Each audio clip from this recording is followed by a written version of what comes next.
Everyone, and welcome to this tutorial on Choropleth maps in Map Mavin. First off, you might be wondering what the heck is a Choropleth map and why is it so hard to pronounce? It's a great question. First and foremost, the word is Choropleth, Choropleth, a little bit of a tongue twister. But what is it? A Choropleth map, and the definition that I like best is the one I'm going to read that I found online, is a thematic map in which areas are shaded or patterned in proportion to the measurement of the statistical variable being displayed.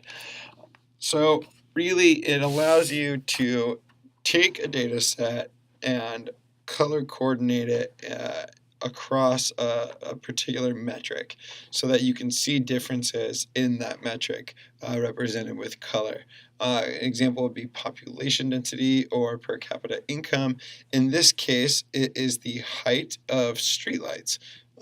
So more importantly, for the tutorial's sake, we're not going to go super deep into what Choropleth maps are, the many applications they have. I just want you to know where to find them. And from there, on some of our Map Mavin methods, which we put out once a month in our newsletter that I invite you to check out at apollomapping.com, you will see much more in-depth videos as to how you can make a Choropleth map, how far you can take that concept, and so forth.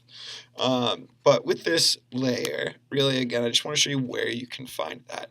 So you'll click the data visualization link here, and you'll see I can choose from different attributes. We're going with pole height, and Map Mavin will actually automatically come up with a list of different stop values. And you'll see there's colors working their way from lighter to darker.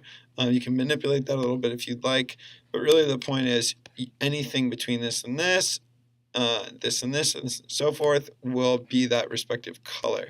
And that allows you to visually represent that change in whatever the metric is, in this case, pole height.